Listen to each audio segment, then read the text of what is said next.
2024학년도 2학기 기말고사 일산동고 생명과학원 내신분석 리포트입니다. 우선 문제 난이도가 높은 편은 아니었는데요. 일산동고가 2학기 중간고사 생명과학원을 보지 않았기 때문에 시험을 범위가 굉장히 넓었습니다. 방어작용부터 그 다음에 생태계의 천위까지로 넓었어요. 대신 또 생태계의 뒷부분에 있는 다양성이나 이런 부분들은 또 시험 범위가 아니었다는 게 특징이고요. 그러다 보니까 학생들이 시험 준비하는 데 있어서 아무래도 유전이 어려운 부분이 많다 보니까 유전 전체적인 것도 있고 혈액형도 있고 그 부분에 있는 수능 학평이나 수능 특강에 있는 어려운 문제들을 풀다 보니까 생태계 파트에 공부할 수 있는 시간이 좀 적었을 거고요. 또 긴장이 많이 되다 보니까 준비하는 데 어려움이 많아서 이제 성적은 평균 점수가 좀 많이 낮은 걸로 나타나고 있는데요. 어쨌든 그에 반해서 문항은 어려운 개념이나 풀이의 문항이 출제되지 않았기 때문에 또 최상위권 같은 경우는 등급의 간격이 굉장히 좁은 걸로 보여지는 시험이었다라는 것이 총평이고요. 객관식 20문항 그리고 서술형 4문항이 출제가 됐습니다. 유전에서는 다인자나 특이사항에도 보시면 아시겠습니다만 유전에서 가장 어려운 부분이 이제 다인자 복대립 그리고 가계도의 연관 그리고 이제 수이상 유전병 계산 등 같은 경우가 이제 어려운 부분인데요. 그렇게 어렵고 긴 문항이 출제되지 않은 것이 뭐 다행인지 뭔지 모르겠습니다만 우리 준비하는 친구들한테는 조금 답답한 부분이 아니었을까라고 보여지고요. 그 다음 생태계도요. 천위 뒤에 에너지 흐름 계산이나 다양성 그리고 물질 수단 같이 최근에 수능 학평에서 자주 나오는 문제들은 범위가 아니라서 출제가 안 된 것이 특이사항으로 보여집니다. 대표 문항 분석 보시면 아시겠습니다만요. 그거는 이제 시험지를 보면서 또 보는 게 훨씬 더 효율적이거든요. 우리 일산동고 같은 경우는 2025년을 준비하는 친구들이 주로 이 내신분석 리포트를 보실 건데요. 또 1학기 중간고사를 안 볼 수도 있고 또 2학기 중간고사를 안 볼 수도 있기 때문에 그런 부분에 대해서는 좀 생각을 하셔야 될 것 같고요.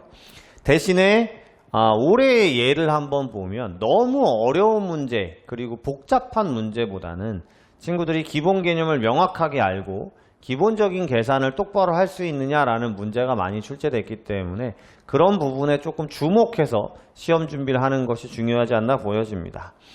방어작용은 객관식 3문항 나왔고요. 수능 특강에서 변형한 문제가 나왔고 그 다음에 그래프가 많이 복잡한 것보다는요. 세포들의 특징 그리고 혈액형 계산 문제가 출제가 됐습니다. 유전은 객관식 11문항 서술형 3문항이 나왔고요. 특이한 거는 19번에서 정원세포라는 용어가 아주 옛날 용어임에도 불구하고 나왔고 만성골수성 백혈병 문제, 전자와 관련된 문제가 출제가 됐기 때문에 어려운 문제, 뭐 계산이 복잡한 문제보다는 전체적인 내용에서 기본 개념을 명확하게 알고 있는지 이런 것들이 출제가 됐다고 보시면 되겠습니다. 아까도 말씀드렸지만 연관이나 다인자 복대립 그리고 수이상 유전병의 복잡한 문제는 출제가 되지 않았습니다. 기본 가계도 문제나 감수 분열, 유전병에 대한 개념이나 기본 계산 문제를 능력을 묻는 문제가 출제가 됐기 때문에 아까도 말씀드렸지만 상위 등급의 점수는 높을 걸로 보여집니다. 서술형도 내신기출이나 고3 학평에 나왔던 문제 중에서 우리 친구들이 자주 풀어봤던 기본형 문제가 출제가 됐고요. 그래서 너무 어려운 문제들을 풀면서 긴장했던 친구들이 오히려 성적이 낮게 나타나지 않았나라고 보여지는 문제였습니다. 생태계는 오히려 문제가 적었습니다. 객관식 6문항에 서술형 1문항만 출제가 됐고요. 2번 문항의 생장률, 그 다음 3번 문항의 중요치. 오히려 이제 이 생태계 파트는 고3 수능 학평으로 가면 이 중요치라는 상대 밀도, 상대 빈도, 상대 피도의 문제가 굉장히 복잡하고 까다롭게 나오는데 이 문항이 한 문항만 출제가 됐어요.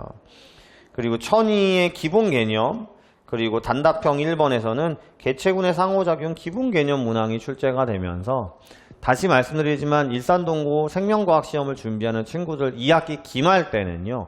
범위가 넓더라도 너무 조급해하지 말고 기본적인 개념과 기본 형태의 문제를 충실하게 푸는 것이 중요했다라는 것을 꼭 기억하시고 시험 준비를 하기 바랍니다.